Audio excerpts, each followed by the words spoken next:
would you recommend as the best way for a student to follow up with someone that they've networked with? What's the best thing to do afterwards? Well, I think one thing that you should do when you're in the networking environment, whether it's one-on-one conversation or a group, is if there is someone or if there are people that you're interested in staying connected with, have a business card or at very least have something with your email address on it so that someone can stay in touch with you. If there's someone that you want to connect with, it's okay, again, in the context of the conversation, to ask for their contact information. But the most important thing a student can do is when you have that contact information, use it. Right. Do a quick follow-up. One thing I like to tell students to do, and I actually do it in the business world, is when you're given a business card, as soon as you leave the conversation, before you can forget who that person is, take a pen and write on the back of the business card where you met the person, what you talked about, anything that you can remember from the conversation that will help you remember where you met. Right.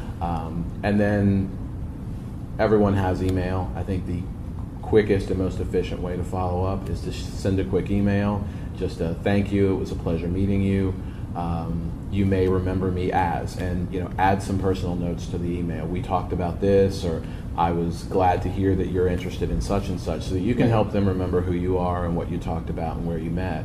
And you'll be surprised that years later, that initial email after you met can help jog someone's memory at years later even, as to when they met you and what you talked about, and help you reconnect with someone that you might need to network with. Right, exactly. How often would you say is appropriate for a student to keep in contact with someone they're looking to network with? Again, it depends on who the person is. If it's someone that is a corporate executive or a doctor or someone that's really, really busy, you don't want to do it too often.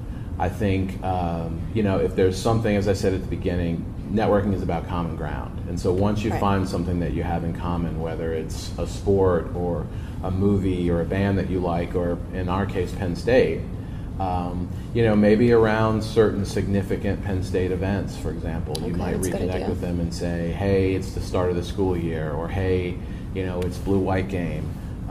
And just kind of touch base with them and remind them who you are.